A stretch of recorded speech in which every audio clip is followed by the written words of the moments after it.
La infancia. La patria es la infancia. ¿Ah? Pues la verdad es que fue una infancia con muchas limitaciones económicas, pero con muchos hermanos para compartir las limitaciones y al mismo tiempo también las experiencias vitales y sobre todo también con una gran capacidad de mis padres para educarnos y cocinarnos en amor, freírnos en amor incondicionalmente y dándonos el ejemplo de no dejándose vencer, ¿no? Yo tengo ese recuerdo de la infancia, una infancia llena de muchas ilusiones y de muchas necesidades, no, digamos, o sueños no cumplidos, de cosas que yo veía que sucedían y no podía yo hacerlas o adquirirlas, soñando siempre despierto, con una imaginación muy agitada. Pero esas mismas limitaciones encendían, alimentaban ese deseo. Y yo creo que es muy necesario para los niños dejarlos desear, no darles más de lo que desean. Porque si matas ese deseo, ese sueño, matas absolutamente lo que dispara cualquier empresa, cualquier acto. Y mis padres se encargaron de, si bien no darnos todo lo que necesitábamos a nivel económico, sí nos dieron todas las herramientas para poder enfrentar esas limitaciones con muchísima dignidad, ¿no? Con una educación en escuelas que aún quizá no podían pagar, pero que con un esfuerzo enorme de mi padre y de mi madre sacaron adelante a 5 hermanos en situaciones difíciles. Y me acuerdo de mi infancia, mi padre todos los días oyendo lo que se iba a las 4 de la mañana a trabajar y siempre estar de buen humor, siempre estar con ese ánimo. Y eso ha sido lo que a mí me quedó en la vida, ¿no? Ese ejemplo de voluntad, de disciplina y no dejarse vencer. O sea, tengo como un recuerdo de una infancia feliz en ese sentido, pero intensa. Y la limitación hoy la veo como una virtud. ¿Sí me explico? Como una gran suerte. Pues no, yo creo que mi infancia no fue tan intensa. Si no estaría en el psiquiatra, yo creo. No, yo creo también, tuve una infancia también en la calle. Yo desde los 8 años, yo nací en la colonia Narvarte y tenía a todos mis amigos, vivíamos en la misma cuadra. Y venía la temporada de béisbol y jugábamos béisbol, la temporada de fútbol, y coche, viene coche, y jugábamos en la calle todos los deportes, patineta, aventábamos huevos, rompíamos vidrios, tocábamos timbres, hacíamos travesuras, nos saltábamos de las azoteas, rompimos muchas veces tubos de gas saltándonos de una azotea a la otra, había una fábrica abandonada, rompíamos todos los vidrios, hacíamos todas las travesuras concebibles, hacíamos unas con un diurex y con unos globos, agarrábamos garbanzos y así, y nos íbamos una motocicleta de un amigo mío y le disparábamos a los que andaban en bicicleta. O sea, era muy divertido, realmente. Hice mi primera película Super 8 con ellos, que aún la tengo, y se la regalé a ellos con música. Entonces tenía mi camarita Super 8 y hice puras viñetas de cosas al revés. En aquella época estaba ¿cómo se llama? El hombre increíble, me parece, el hombre biónico. Y entonces, por ejemplo, un amigo mío salía corriendo y o estaba arriba de una barra, se echaba hacia atrás, caía y salía corriendo hacia atrás. Y entonces la cámara Super 8 proyectaba al revés, se veía él como que brincaba y saltaba. O hacíamos puras gags de alguna forma con trucos de la cámara, o te embarrabas lodo y luego te limpiabas con la cámara al revés.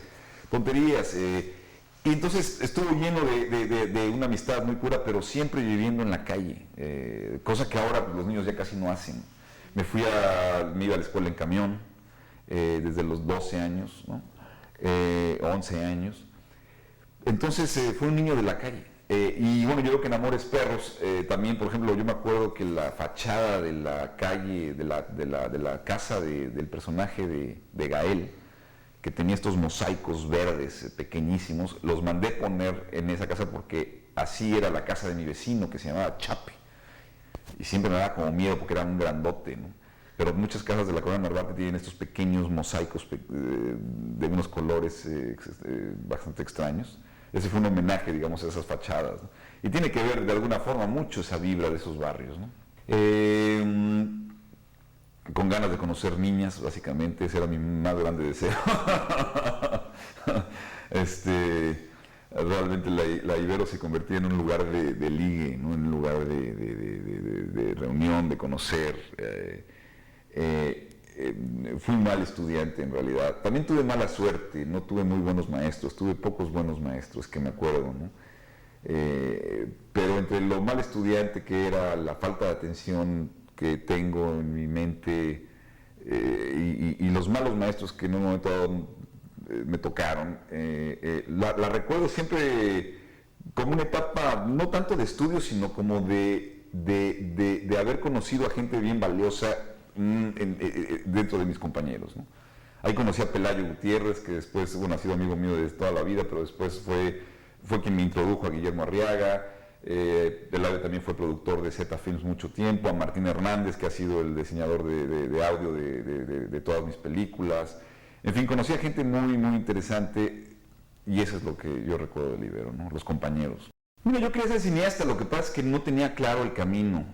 Yo quería estudiar el subsistema de cine, de hecho empecé a estudiar el subsistema de cine, sin embargo, no tenía yo ingresos y yo necesitaba trabajar. De hecho, en aquel entonces, yo me acuerdo que antes de llegar al Ibero, un amigo mío, Carlos Clausel, que ahora es un gran pintor, y que lo quiero muchísimo, es uno de mis grandes amigos, el Shadow, que le llamamos, el Shadow y yo, para tener algo de dinero nos íbamos y comprábamos huevo, y vendíamos huevo a las 4 de la mañana, nos íbamos a la central de abastos, y de ahí nos íbamos a repartir el huevo a estos restaurantes y hoteles. Y con eso ganábamos un poco para poder, bueno, yo por lo menos para poder tener un poco de dinero para mí, porque no tenía dinero, no tenía trabajo, estaba estudiando, necesitaba trabajar. Yo vivía en casa de mis padres, pero no me mantenía, no tenía dinero, digamos, para nada. Entonces yo necesitaba algo. Entonces cuando salió esta oportunidad de ir a hacer un casting a WFM, que en aquel entonces Miguel Alemán tenía 18 años y la dirigía, pues me pareció una oportunidad muy interesante porque yo amaba la música, amo la música. Entonces de pronto hice el casting, me gustó y se me cruzó la radio, literalmente, ¿no? El radio es una gran escuela, ¿eh? El radio es una gran escuela, el radio es una escuela extraordinaria para poder crear. Yo creo que dispara imágenes brutales porque el recurso de la música, los efectos especiales y las palabras, las imágenes que estas disparan, son infinitos y son recursos que no tienen un gran costo, sino más bien el único límite es la propia imaginación y puedes generar historias extraordinarias en lugares remotos con personajes increíbles que además en cada una de las mentes de los radioescuchas se dibujan.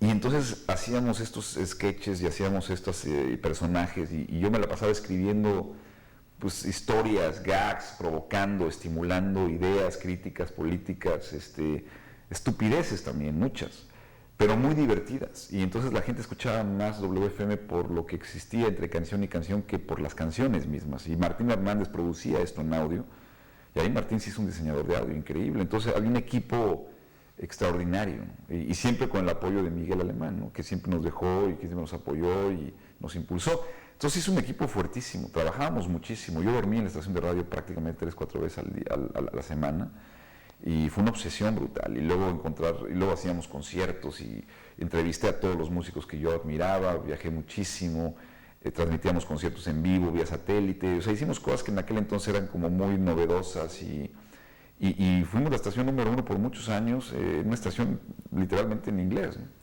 Fue muy interesante. A mí me dejó una escuela ¿sabes qué? Ahí aprendí a entretener a la gente por 3 horas. O sea, de saber lo que es un ritmo, de saber lo que es una estructura para poder tener 3 horas a la gente en un auditorio sentada, ¿no? Y a narrar, y a escribir, y a producir, y a ejecutar. Fue una escuela increíble, ¿no? No, sí, yo sabía que estábamos, o sea, sabía, digo, sí, evidentemente había una fuerza muy grande y lo que hacíamos si hacíamos un concierto, organizábamos algo, cuando hicimos Rod Stewart, trajimos a Rod Stewart y se vendieron los boletos, me acuerdo, en dos horas y media se habían vendido más de 180,000 boletos, era una cosa increíble, había un hambre de la juventud por ver conciertos en vivo, ahorita ya es normal, pero en aquel entonces no existía un concierto de rock desde hacía 15 años, desde que habían traído a Queen, me parece, le habían aventado un botellazo en la cabeza a Freddie Mercury, entonces se prohibieron los conciertos y abrimos los conciertos. Primero trajimos a Radio Futura, luego a Nacha Pop y luego fue lo de Rod Stewart en Querétaro, que a mí me gustaba mucho ser promotor de conciertos de rock, la adrenalina era tremenda. Y entonces yo sí me daba cuenta evidentemente de que éramos una estación con un impacto y con una influencia muy grande, ¿no? Y yo estaba muy joven, la verdad, yo tenía 21 años. Y a los 23 empecé a ser director de la estación de radio, entonces yo tenía la responsabilidad de la dirección de la estación y mi programa diario de 3 horas, ¿no? Entonces tuve mucha disciplina y cómo contar historias. Finalmente el radio en sí todo el tiempo era una reinvención constante, ¿no? Tuve la fortuna de en 1986 conocer a Raúl Olvera, que es un gran publicista, hoy compadre y socio mío. Y él entró para hacer un comercial de radio, precisamente un comercial en televisión de WFM, primer comercial de radio en televisión. Y me pareció un tipo brillante y a partir de ahí nos juntamos y empezamos a trabajar juntos y nos empezó a ayudar a hacer muchas ideas. Y después cuando Miguel Alemán pasó a la vicepresidencia de imagen corporativa y tenía Canal 5, él era director de Canal 5, me invitó Miguel en un viaje que hicimos a Europa tras unos buenos vasos fríos de anís, que era tanta azúcar que se nos subían las hormigas por los ojos. Yo le dije, sabes que ya estoy harto del radio, yo ya no quiero estar haciendo radio, llevo 5 años, yo estaba a punto de casarme, yo sentí que ya había llegado yo creí que ya había hecho y dicho lo que tenía que haber hecho y dicho en la radio, y ya había hecho todo, en realidad para mí por lo menos, y no era mi objetivo, mi objetivo de pronto me di cuenta que yo iba hacia el océano, y que un río me había desviado hacia otro lugar y que yo quería retomar mi camino hacia el océano y desembocar en el océano. Y entonces le dije a Miguel, yo ya voy a dejar el radio. Entonces toda la gente me dice, estás loco, pues estás en número 1, pues digo, haces lo que quieres, realmente me iba muy bien para una edad bastante joven, pero el éxito, la verdad es que no me interesa el éxito por el éxito, a mí me gusta el éxito, creo que es hacer lo que uno quiere, lo que a uno plenamente, y a mí el radio ya no me llenaba.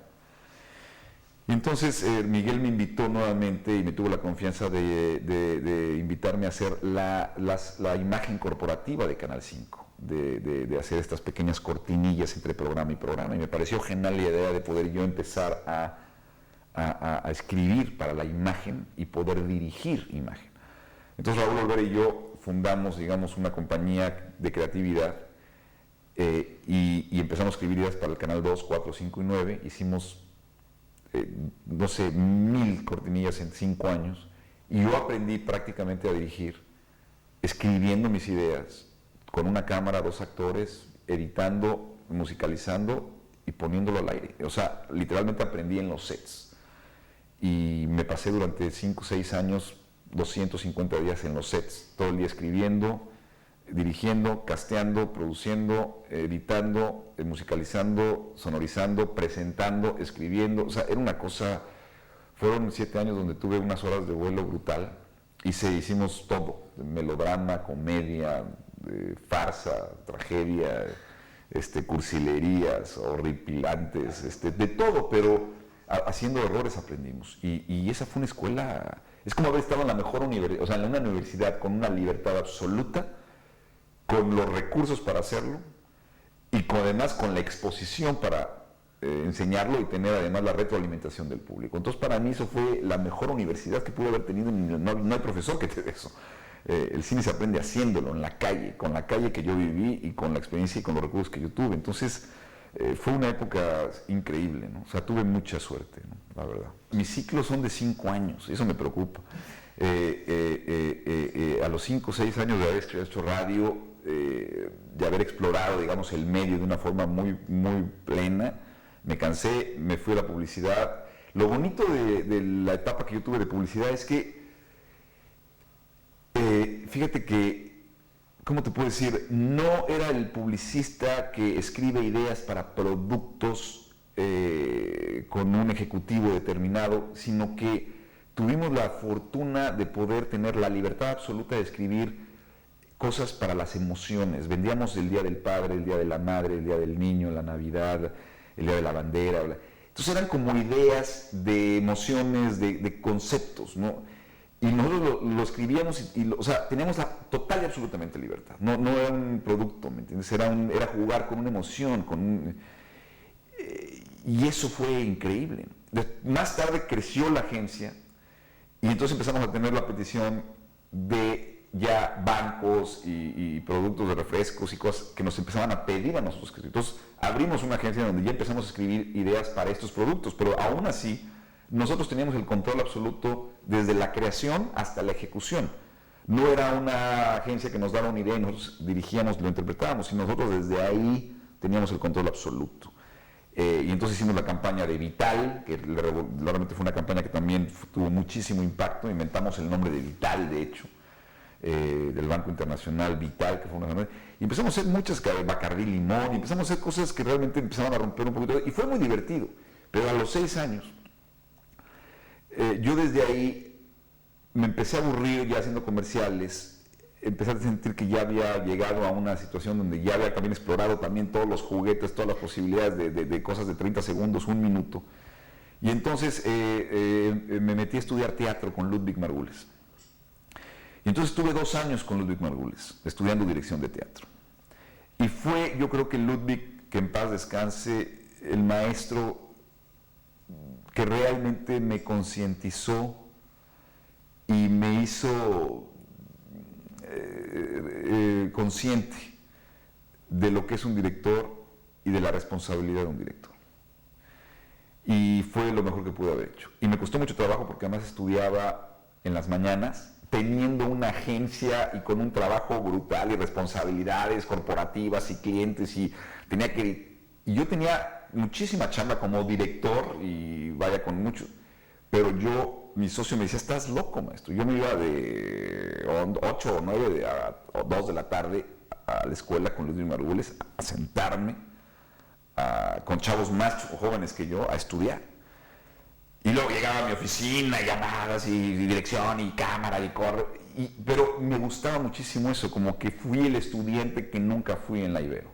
Porque sí encontré a un maestro y a algo que era como muy específico de lo que a mí me gustaba y que yo necesitaba aprender. Y que lo admiraba y lo respetaba mucho. Entonces fue muy, muy importante para mí Ludwig. Ahí entendí muchas cosas. Y entonces escribí y dirigí una serie, o un piloto para una serie que se llama Detrás del Dinero, con Miguel Bosé. Y esa fue mi primera vez que yo escribí algo de 30 minutos. Y lo dirigí. Te voy a decir qué pasa. Cuando yo estaba haciendo muchos comerciales, de verdad yo creo que empecé ya a tener un dominio formal, un dominio de la imagen, un dominio de saber, ya el oficio de las herramientas las tenía. Y mucha gente me decía, no, ya le dije una película, y yo le decía, espérate, maestro. O sea, yo no quiero, o sea, para mí, y yo creo que fue parte de Ludwig, realmente la responsabilidad que Ludwig se debe decir. O sea, un director es una responsabilidad muy grande. Tienes que ir poco a poco, tienes que entender todas las herramientas que un director tiene que... Tienes que conocer de pintura, tienes que conocer de fotografía, tienes que conocer de danza, tienes que conocer de literatura, tienes que conocer de arquitectura. ¿Sí me explico? O sea, finalmente el cine es la reunión la expresión de todas las artes. Y tiene que haber un conocimiento, tiene que haber de alguna forma una referencia para poder comunicarte con todos los departamentos que finalmente un director orquestra. Tú tienes que saber, oler si un guión, si algún tiene duende, si tiene espíritu, y en dónde un guión funciona y dónde no, y si no funciona, cómo hacerlo funcionar. Porque si una película es mala, no es culpa del guionista, es culpa del director de haber elegido ese guión para dirigirlo. Y si el guión está malo, es culpa del director no haberlo corregido, o no haber exigido que se hubiese corregido y no haber dicho dónde tenía que corregirse. Y si la fotografía es mala, no es culpa del fotógrafo, es culpa del director que no exigió un cierto tipo de iluminación.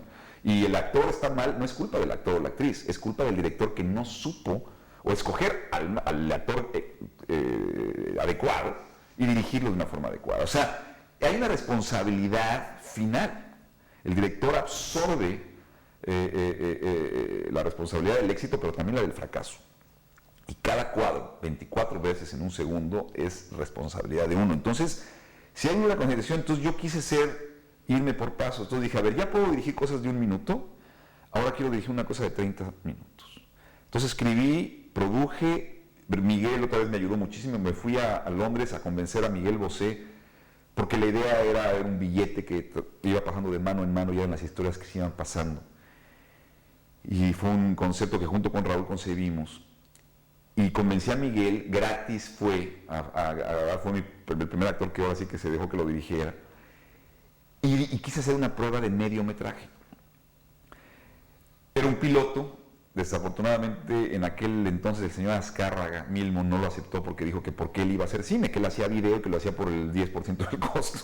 Entonces me quedé con un piloto que le había gustado mucho y luego lo pasaban en televisión, pero se quedó en un capítulo y era para hacer 13 capítulos y mi idea era yo dirigir 3 e invitar a 3 o 4 directores y cada uno dirigiéramos 3. Esa era la idea, de empezar a poner un semillero de talento. Y era una idea muy buena hace 15 años, la verdad. Ahora ya lo están haciendo, pero me parece que hace 15 años hubiese sido de alguna forma mucho más novedoso. Y hubiese generado mucho talento en todos los departamentos. Pero en fin, no se hizo. Pero fue una prueba para mí y mi idea era, si yo puedo dirigir una sola escena, y hay una sola escena que sea correcta, que funcione, con eso me quedo contento. ¿Sí me explico? Para mí ese ejercicio era, voy a ver si puedo lograr que una escena de 2-3 minutos tenga, digamos, todo lo que necesita una escena para funcionar.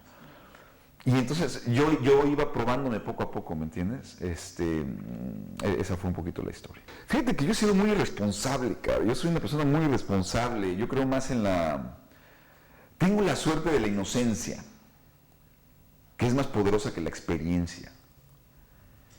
Y yo siempre creo que el análisis, el exceso de análisis dispara la parálisis. Entonces trato de no estar tan autoconsciente de mí mismo, analizar demasiado y verme a mí mismo como demasiado importante. He sido muy irresponsable. Cuando entré al radio yo era tartamudo. Soy tartamudo natural. Y no me digas nada porque ahorita me empiezo a poner nervioso y puedo tartamudear. Pero mi hermano es tartamudo. Y yo era muy tartamudo y cuando entré a la radio y vi el primer micrófono y buenas tardes México, estás en WFM 96.9 MHz, estamos en con amigos de Potencia Doctor México, las 24 horas te estoy como yo soy Alejandro González, señores. Y hablaba yo rapidísimo la radio y se me quitó lo tartamudo. Y no sabía cómo operar una cabina y yo le dije al operador, yo quiero operar. Y empecé a operar al aire la cabina sin saber los botones, yo medio por instintos. Y cuando entré a un set, nunca había entrado a un set y yo dije, soy un director. Pero yo creo que es como un torero. Si el torero no se siente torero, se lo lleva a la chingada del toro. O sea, yo creo que sí tienes que sentirte torero. Y si te vistes de torero, tienes que serte un torero. Y yo en un momento, cuando yo desde la primera vez que entré a un set, yo me sentía director. O sea, no pedí permiso, ni necesité mi licencia, ni necesité mi diploma, ni necesité permiso de la Sociedad Fílmica de México. No, o sea, no le pedí permiso a nadie. Yo me fui por la izquierda. ¿No? O sea, yo no era graduado del CCC y de IMCINE y hice el papeleo y toda la corte con la burocracia. No, yo fui por la izquierda, o sea, yo tomé mi camino. Y finalmente la me fue una locura, una responsabilidad, pero me parece que yo me sentía director. Desde siempre me he sentido director, fui director de la UFM y ¿por qué no iba a ser director en un set? Punto. Nuevamente, Pelayo Gutiérrez, quien es amigo mío desde primaria en el Tepeyac del Valle, me presentó a Guillermo Arriaga. Bueno, de hecho, yo estaba escribiendo ya ahora sí una película, después de haber escrito mi primer mediometraje, estaba yo desarrollando ya una historia. Entonces, Pelayo me dijo, oye, léete este guión. Entonces me dio un guión que se llamaba Cielo Abierto, que está escrito por Guillermo Arriaga, que no se ha filmado, pero era un guión que tenía realmente cosas muy, muy bonitas y tenía un ritmo muy diferente a lo que uno lee normalmente, ¿no? Que es lento y pretencioso y aburrido. Y este guión tenía una fluidez y tenía una profundidad. Y entonces dije, oye, yo quiero conocerlo a Guillermo. Entonces nos presentó y fuimos a comer. Y en aquel entonces yo finalmente ya tenía era una figura pública, de alguna forma me habían invitado a dar unas conferencias en la Ibero, y en la Ibero había dicho que yo no había tenido mucha suerte con los maestros, que finalmente yo creía algo que yo creo que las universidades son muy importantes y el estudio es muy importante. Yo creo que con el cine uno nace, o sea, lo traes o no lo traes. Tú puedes estudiar 20 años en las mejores universidades, puedes ser cinéfilo, puedes tener toda la información y puedes tener todos los materiales, pero si no lo traes, no lo traes. Si me explico, es una cuestión ahora de que el estudio te puede ayudar a tomar caminos cortos y te puede ayudar a pulir y a mejorar y a refinar, evidentemente, cuando hay un buen maestro. Pero el mejor maestro es la vida, o sea, el mejor maestro es la práctica, el mejor maestro es los sets. O sea, el mejor maestro está en el set y darte cuenta de cómo funciona la realidad de un set y aprender de los directores y aprender a saber qué está bien y qué está mal para él. O sea, yo creo que ahí es donde...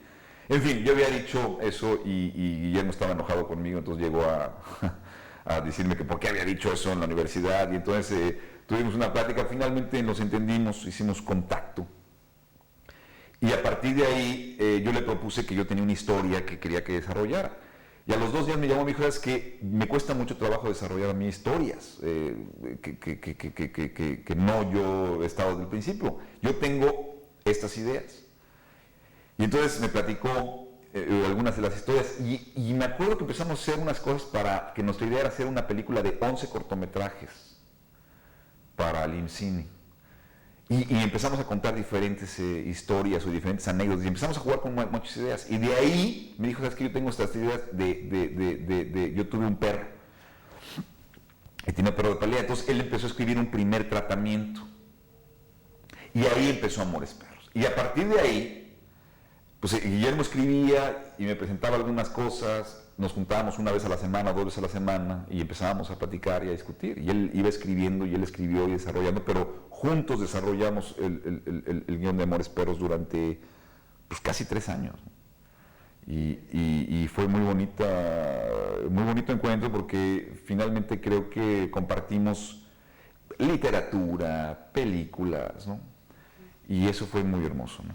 Pues mira, yo creo que una de las grandes responsabilidades de un director y donde el 80% de una película está cimentado es en la posibilidad de su éxito o fracaso, es en el casting. Yo creo que si te equivocas ahí es muy difícil, aún a pesar de que todos los elementos estén correctos, desde el guión, la fotografía, el vestuario, en fin, la música, el ritmo, el tono, si hay un error esencial, intrínseco en el personaje no conecta, el actor no conecta, no representa espiritualmente las necesidades dramáticas de ese personaje, si ahí hay un cortocircuito, por más que hagas, va a ser dificilísimo que haya una conexión emocional y la película puede fallar. Entonces ahí es de las cosas que yo más medito y más me tardo, más me exijo, más me cuestiono, más me torturo, soy tortuosísimo, pero he tenido mucha suerte de trabajar con grandes actores, la verdad, y grandes no actores también, he tenido mucha suerte, pero finalmente cuando yo llego a dirigir una película, conozco también el material, ya hay una relación con el material que yo sé casi reconocer al personaje o al actor, o a la persona que va a interpretar el papel, porque sé que casi como que huelo al personaje, como que casi como si el personaje fuese mi amigo, y te puede decir, ese no es mi amigo, ese cuate no camina así. O sea, mi amigo no come papas, no le gustan las papas, o mi amigo no eructa, mi amigo es muy educado. Sí me explico, si hay algo que no me late, digo, porque yo ya tengo, ¿me entiendes? Entonces, en ese sentido creo que tengo buen tiempo, porque también paso mucho tiempo con el material en la cabeza, ¿no? Mientras Guillermo escribe durante 2 años y yo participo en todo ese desarrollo y todo esto, mi trabajo es finalmente ir elaborando, transmitiendo todo eso visualmente. ¿Sí me explico? Entonces empiezo a conocer al personaje de una forma muy poderosa. Yo tengo la suerte también de que soy una persona que me gusta trabajar con la misma gente, porque creo que la participación de mis colaboradores en las 3 películas ha sido esencial para hacer lo que son. Yo creo que con Rodrigo Prieto y con Brigitte Brock, o con ellos dos, pues, trabajaba yo mucho antes de ser cineasta, o sea, mucho antes de empezar a dirigir largometrajes. Yo trabajé con ellos en comerciales muchísimo, con los dos. Con Gabriela Diac del vestuario, con Patricia Cano de locaciones, con Tita Lombardo en la producción. Es decir, con Lynn Feinstein, la conozco desde en Radio en Rock 101, yo en WFM. O sea, es gente que conozco desde antes de dirigir largometrajes. Entonces ya los conozco tan bien, hay una relación tan íntima, tan familiar, tan de amor, de respeto, y hay tanto talento que realmente yo me siento muy afortunado de poder contar con ellos, y en donde ya también ellos ya entienden mi visión. ¿Sí me explico? O sea, hay una visión que ya me conocen, ya saben lo que quiero, y entonces ese talento y esa colaboración, ¿me entiendes? Ellos ya saben cómo de alguna forma aportar para enriquecer esa visión que ya conocen hacia dónde voy. Casi volteo a ver a Rodrigo y me ve la cara y me dice, ya sé, ya quiero. ¿Sí me explico? Ya nos ahorramos muchas palabras. Entonces hay una cosa bien bonita, ¿no? Entonces, y además han sido relaciones larguísimas, y ojalá que siga trabajando todas mis películas con ellos, ¿no? O sea, soy de relaciones largas. Pues fue un evento muy bonito, porque estábamos en una sección pequeña que es la Semana de la Crítica. En aquel entonces había una persona que era el encargado de la selección oficial, de ser como el filtro del cine latinoamericano para presentarse en la sección oficial de Cannes, y esta persona prohibió que la película se enviara al jurado. Entonces había una especie como de, híjole, cabrón, nos daban como un gueto, ¿no? Y yo me enojé mucho cuando no lo aceptaron, porque dije, bueno, ¿por qué no aceptaron la película en sección oficial? ¿O por qué ni siquiera la dieron? Y me dijeron, bueno, date de topes, pues ya la vieron los de la Semana de la Crítica y te invitaron. Y dije, sí, está muy bien, pero pues, ¿por qué no nos dieron la oportunidad de que ni siquiera el jurado la viese y dijera si está bien o mal? Pero no, porque nos amenazaron que si la mandábamos por este lado, que... O sea, una cosa horrible, ¿no? Y yo creo que esta persona fue una de las personas encargadas que retrasó muchísimo la posibilidad de que hubiese cine mexicano en los grandes festivales, ¿no? Y era difícil que una película mexicana estuviera en sección oficial. Entonces llegamos a esta sección pequeña gracias a José María Riva, que es el director de la Semana de la Crítica, y la película impactó muchísimo. La película de pronto se convirtió en la película del festival, en la película que parecía que era mejor que todas las películas de competencia, y entonces se armó un escándalo político dentro de la selección oficial, y a esta persona le costó su chamba, lo corrieron, porque se dieron cuenta que había habido un error enorme, que cómo era posible. Pero lo mejor de esta historia no es lo malo que pasó, o lo que aparentemente era malo. Todo eso, como todo en la vida, fue bueno, porque finalmente la película ganó la Semana de la Crítica, y siendo este underdog, se convirtió en el ganador, y entonces fue mucho mejor, ¿me entiendes? Cuando la gente no espera nada, pues es mucho más sorprendente. Y a partir de ahí nos invitaron a todos los festivales, ¿no? A Nueva York, a Toronto, y la recepción mundial fue brutal, inesperada, ¿no? Y sí fue una película que, vaya, fue la película más premiada de ese año, ¿no? Tuvimos como 60 y tantos premios, o sea, fue impresionante. A donde se presentaba barría. Entonces fue una sorpresa, fue un terremoto, ¿no? En el 2000. Pues mira, es difícil para mí juzgar, es una película que es muy cercana a mí. Hace mucho no la veo, igual la veo, ya no me gusta. Pero, ¿sabes qué? De que la estaba filmando, me di cuenta que, y editando, sobre todo yo me pasé 7 meses solito en mi casa, ¿no? Fue bien difícil, fue una película que, como te dije, fueron 3 años de estar dándole vueltas, y de poder lograr hacer una película de esa complejidad, con pocos recursos de alguna forma, aunque eran muchos en aquel entonces, pero hoy los veo como pocos recursos, con Gael, que no había actuado en ninguna película, o sea, muchos habíamos nuevos en esa película, con todas las dificultades de filmar en la Ciudad de México, con esa complejidad narrativa y de estructura. Era una película que tenía muchas posibilidades de fallar, o sea, fue duro hacerla.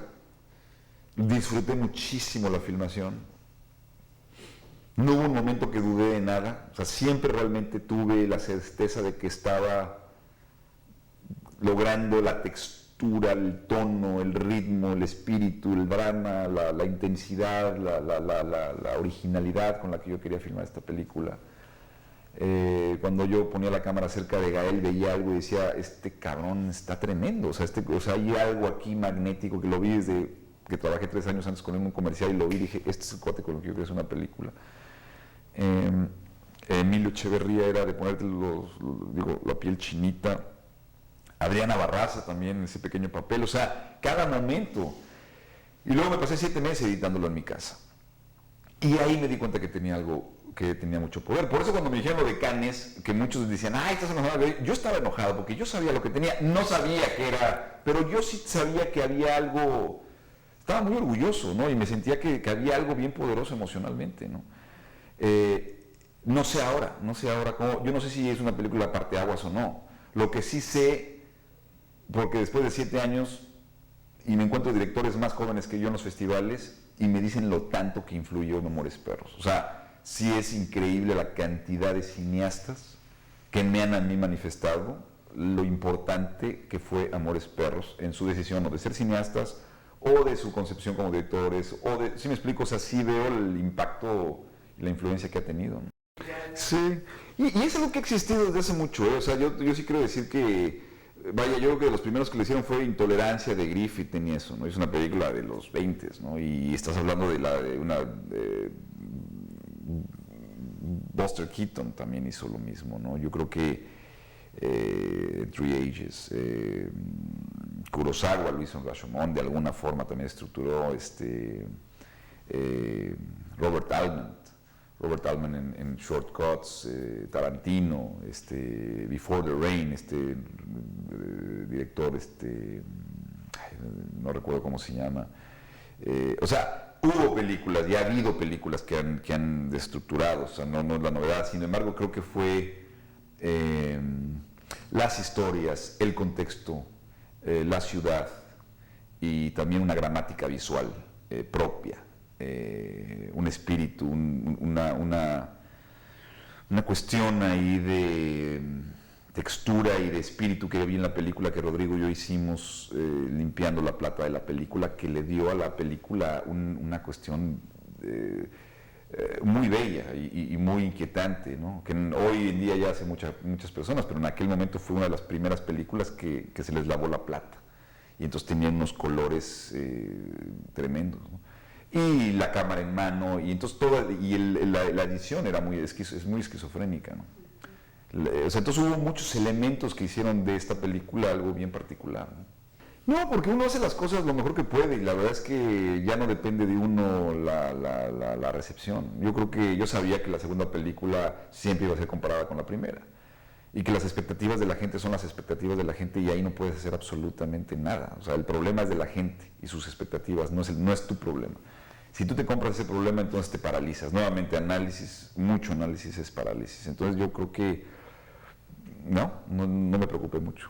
Estaba yo agotado emocionalmente después de Amores Perros, fue un año intenso de también promoción y de entender el mundo de dónde estaba yo parado, ¿no? Porque también no conocía ni los festivales, ni quién era quién, y luego pues, decidí yo montar 21 gramos en Estados Unidos.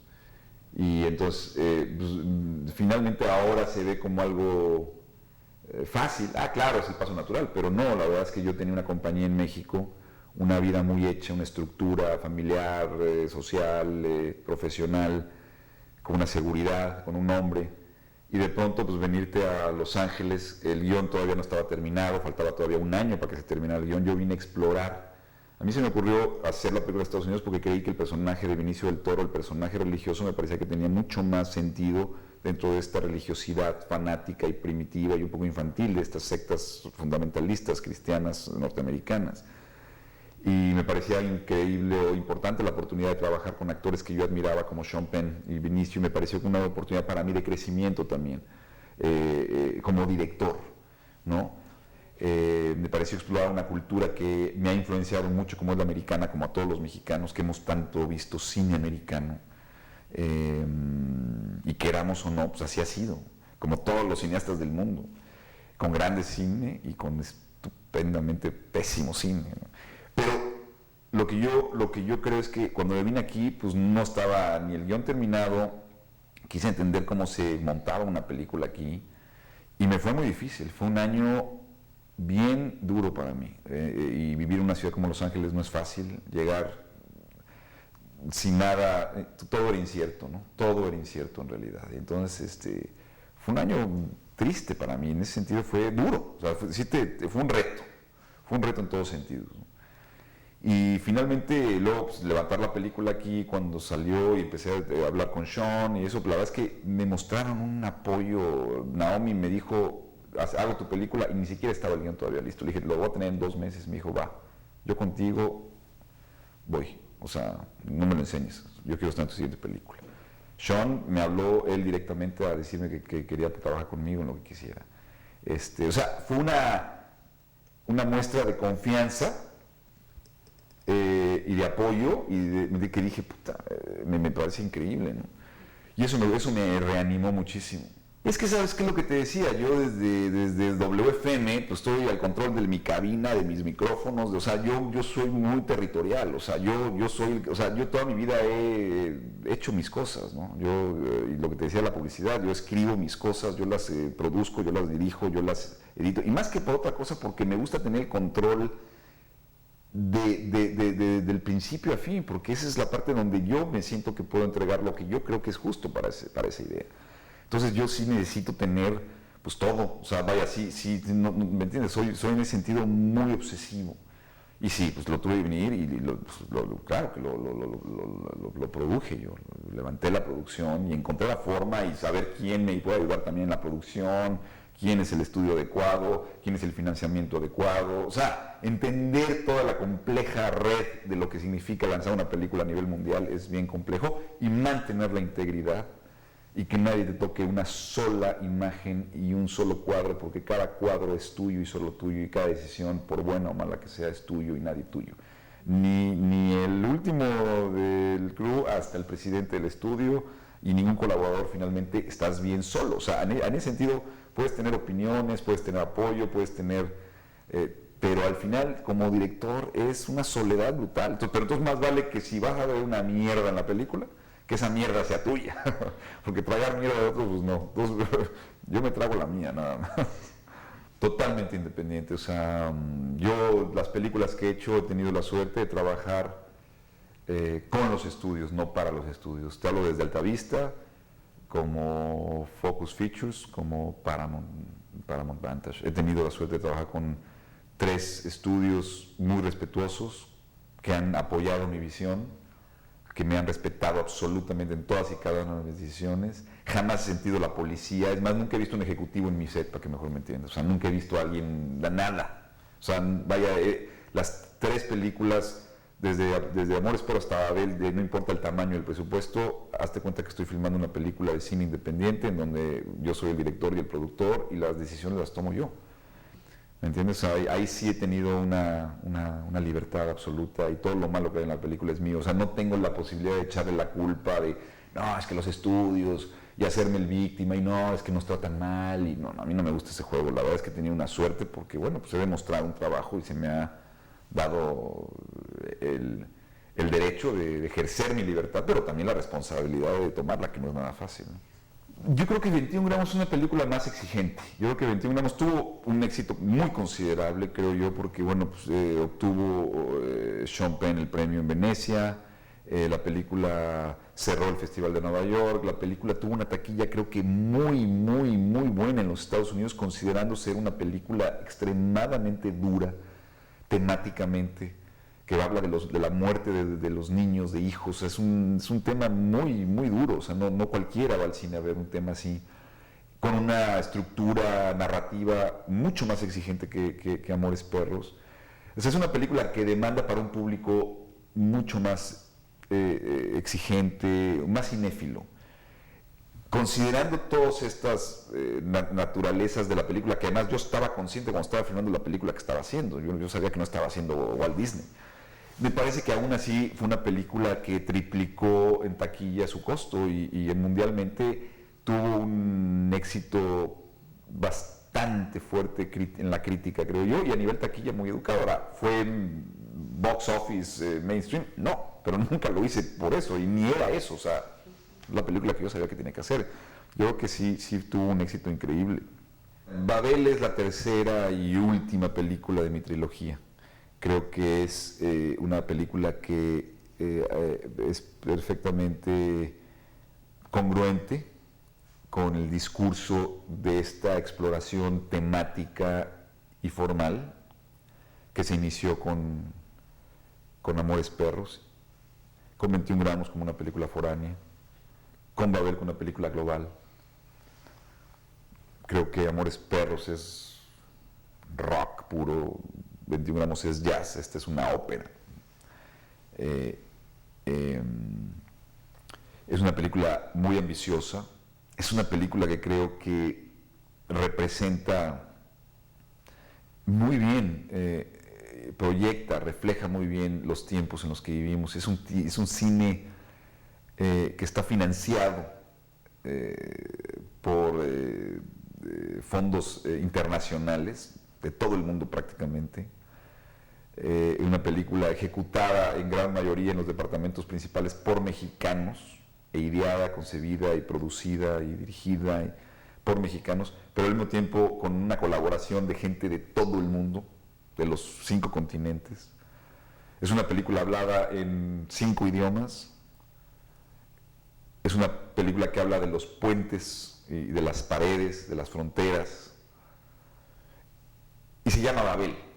En un mundo en donde la globalización y donde todas estas corrientes que están chocando en todos sentidos, religiosas, económicas, ideológicas, es el gran tema del siglo XXI. Entonces me parece que es una película que sí marca un poco el futuro del cine contemporáneo, la globalización ideológica, económica, humana, que trata los temas pues, importantes, el terrorismo, la migración. ¿Sí me explico? O sea, creo que es una película muy actual y de eso me siento muy orgulloso de poder haber capturado conceptualmente. Te puede gustar o no, pero creo que hay un acierto en abordar ese tema de esa manera, ¿no? Es una película sobre la compasión, es una película sobre las paredes. Las paredes son no solo concreto, son símbolos corrosivos de una injusticia económica, social, de una separación ideológica entre las personas, que tiene que ser resuelta de una otra forma. Y esta película se trata de eso, de las paredes individuales, interiores, de las paredes que construimos afuera y adentro, con nuestros seres más íntimos y cercanos, con los seres más lejanos que no conocemos y les atribuimos un juicio de valor. La incapacidad que tenemos para escuchar, la incapacidad que tenemos para entender, ¿no? Para amar. Yo creo que lo que dice en cierta forma Babel es que la enfermedad más terrible que hay ahora no es el SIDA ni es el cáncer, ¿no? O sea, el virus, la epidemia más grande de este siglo es el odio, ¿no?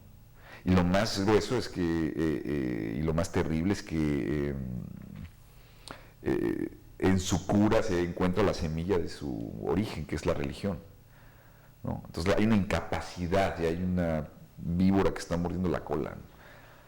Y entonces yo creo que la película es compleja porque trata de cosas quizá bien simples, a nivel superficial, pero bien profundas a nivel intelectual, ¿no? Y habla de muchas cosas, de la paternidad, ¿no? De la intolerancia. Es una película compleja, la verdad, pues sí, me parece bien ambiciosa, es la película más ambiciosa, me costó 1 año de filmarla en todo el mundo y ha sido el reto más grande que he tenido en mi vida. Sí, bueno, tú cuando filmas escenas de un niño muriéndose en el desierto tras un disparo de un policía, cuando filmas escenas así,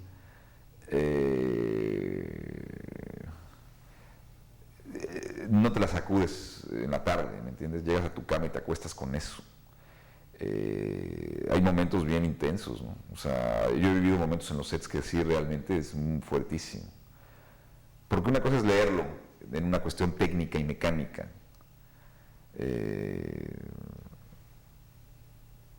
Pero la palabra agua no moja. Pero el agua sí moja, cabrón. Y cuando estás ahí, sí es bien diferente la teoría y la cuestión técnica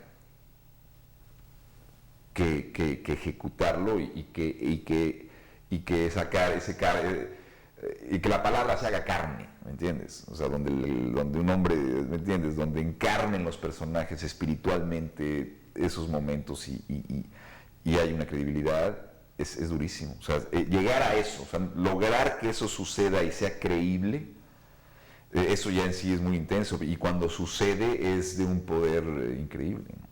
Ahí está la magia a mí lo que me gusta de la dirección. O sea, yo sufro mucho dirigiendo. O sea, hay muchos momentos que digo, ¿qué hago aquí? Mi papá se me dice, por no estudiar, cabrón, te lo dije. Y a veces digo, puta, sí me lo merezco, cabrón. Pero ese momentito que me regala el milagro de ver a una Adriana Barraza o a un Sean Penn o a un Gael o sea, hay momentos que estoy ahí en primera fila viendo la mejor actuación y donde hay algo como bien verdadero. Esa es la adicción de la dirección a mí. O sea, lo que yo realmente gozo es dirigir actores.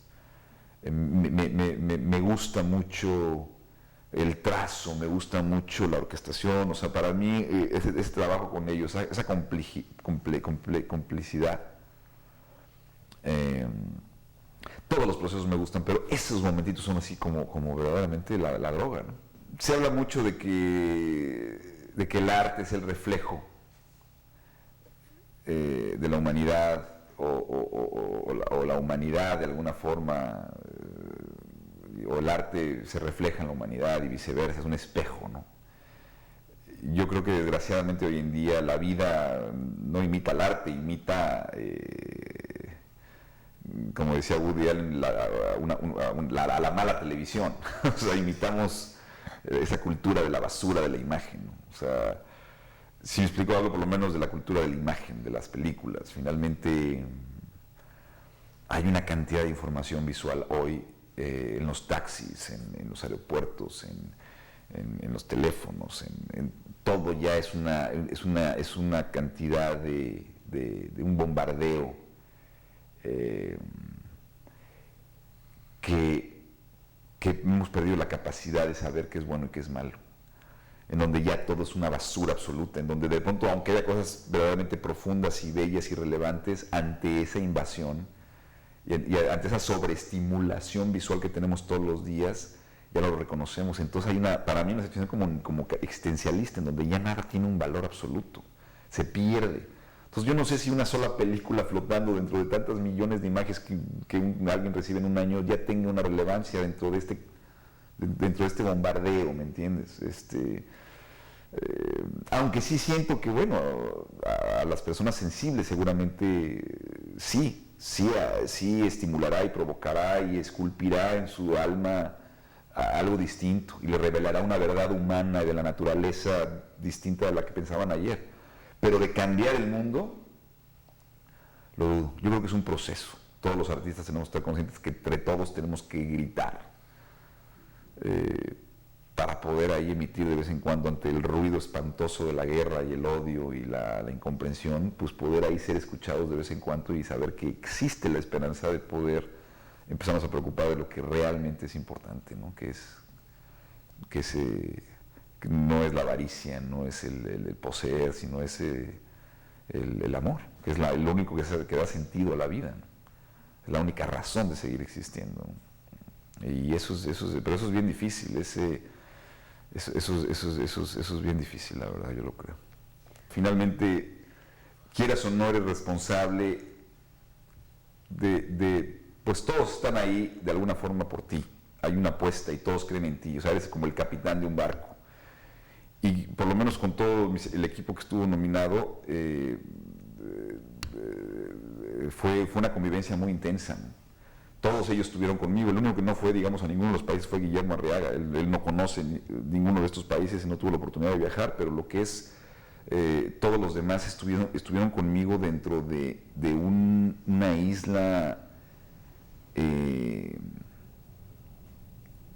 una isla bien íntima y donde se genera un universo particular y en donde navegas y donde todos los días hay el peligro de que te hundas. Y tú eres el responsable de que esa embarcación llegue con bien. Y de pronto pues estuvimos Rodrigo y yo prácticamente viviendo 11 meses juntos. Y de pronto dices, bueno, pues este cuate no vive en su casa, ni ha estado con sus hijas, y ¿me entiendes? Y de pronto o la gente invierte también muchas cosas emocionales contigo, ¿no? Y te da gusto que de pronto todo el esfuerzo que ellos hicieron,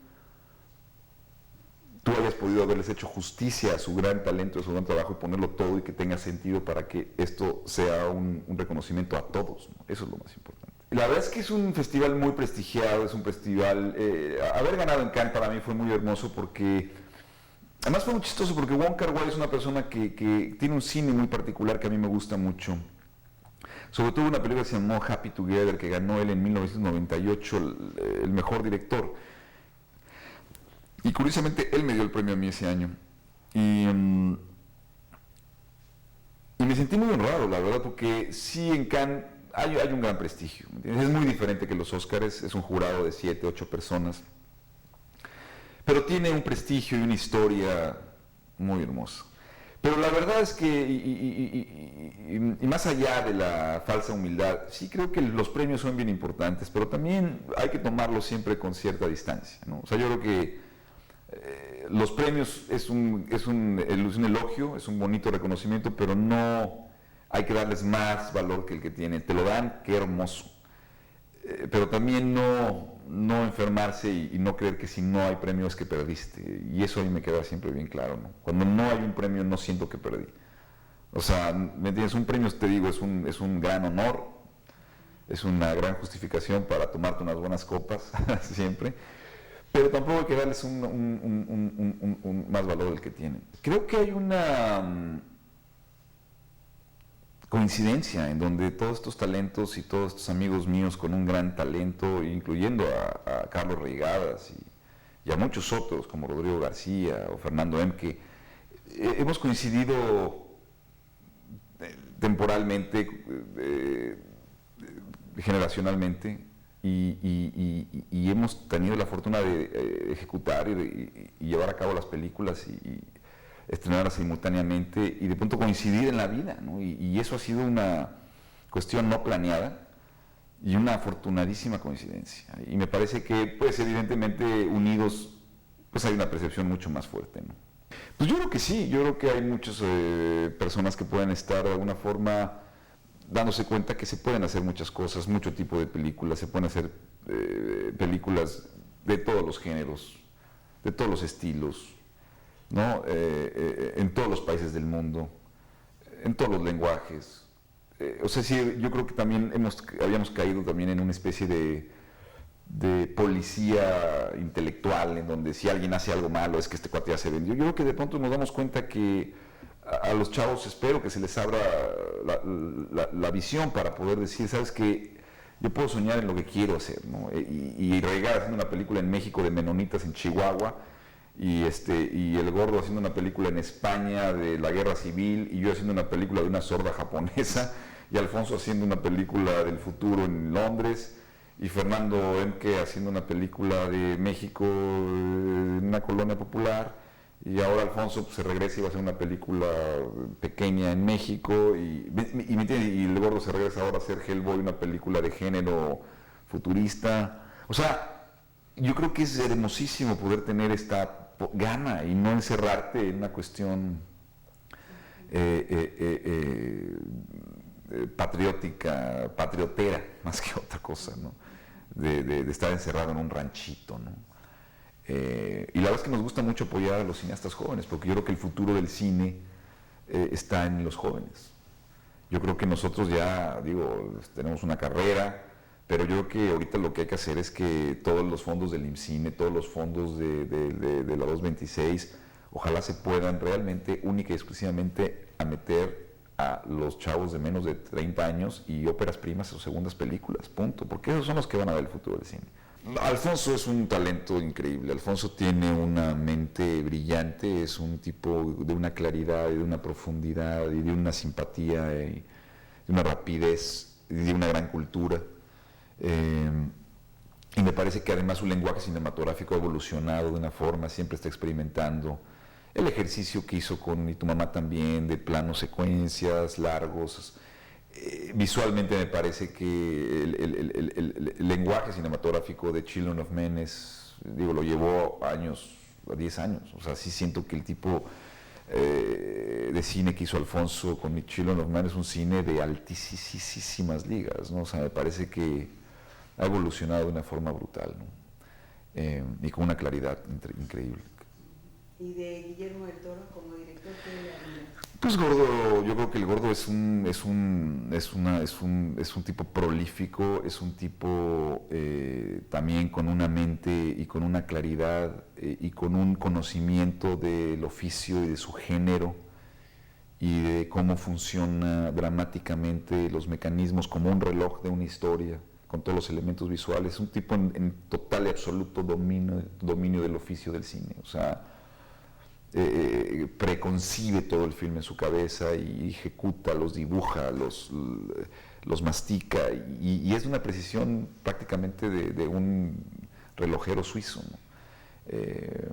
Con un conocimiento de su género que nadie lo tiene, ¿no? Rodrigo es, híjole, ¿qué te puedo decir, hermano? Más que mi mano derecha es mi ojo derecho.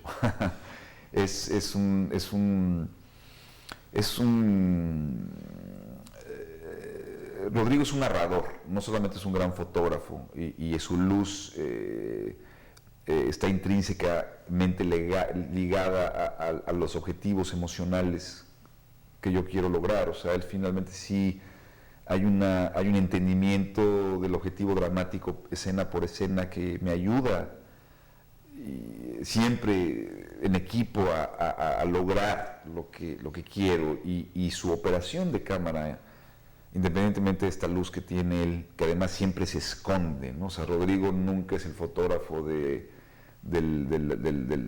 halo de luz y del humito y de vean qué bonito se fotografiar, sino Rodrigo de hecho normalmente es, y es lo que trato de hacer con todos los departamentos, echémonos para atrás. Aquí todos estamos subordinándonos, aquí todos vamos atrás y aquí los personajes y la emoción y el conjunto de todo es la estrella. Aquí nadie sobresale ni nadie se luzca. Entonces, Rodrigo, las fuentes de luz nunca las adivinas y por eso parece que es fácil.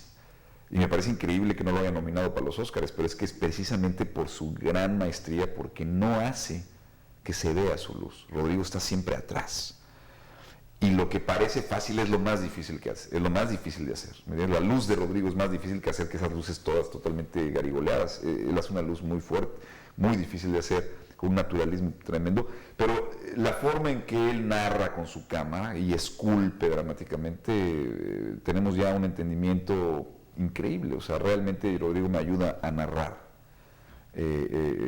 muchas situaciones en la película, ¿no? También yo creo que Brigitte es también una pieza increíble. Yo creo que Brigitte, pieza que pone objeto, visión del color, hay una alegría en su trabajo y una honestidad poderosísima, ¿no?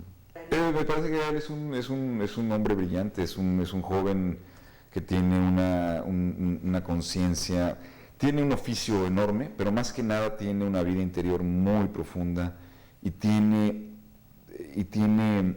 un muy buen gusto y una gran inteligencia, que no necesariamente todos los actores tienen que ser inteligentes, ¿me entiendes? Aunque sean talentosos. Pero Gael tiene pues talento, inteligencia, conocimiento de su oficio, estudio, cultura. Y aparte está guapo el muchacho, es más, ya lo estoy odiando, es más, ya le tengo mucha envidia. No, me parece que tiene todos los requisitos, ¿no? Y además es un tipo encantador y siempre aprendo algo de él. O sea, realmente Gael es un tipo que siempre me da siempre uno recibe de Gael cosas bien bonitas y lo quiero muchísimo, de verdad. Sí, Adriana Barraza es una señora encantadora. Es una señora también, lo mismo, con una gran preparación. Yo desde que la conocí en Amores Perros me llamó la atención como en un papel tan pequeño podía, en 3 palabras, dar todo el background y todo el contexto y todo el pasado y toda la fuerza y toda la complejidad en escena de la figura de la madre con los 2 muchachos. Me parece que Adriana Barraza tiene lo mismo, unas herramientas como las mejores actrices del mundo, ¿no? Es decir, como te digo, he trabajado con los mejores actores del mundo. O sea, yo considero que Emilio Echeverría o Vanessa Bauche están al mismo nivel que Kate Blanchett o que Sean Penn. O sea, vaya, yo sí creo que he trabajado de verdad con los mejores actores, ¿no? O sea, he tenido muchísima suerte de contar con su confianza, ¿no? Pues nada más que ojalá que editen el programa, porque si no los voy a aburrir demasiado. Corte. Gracias.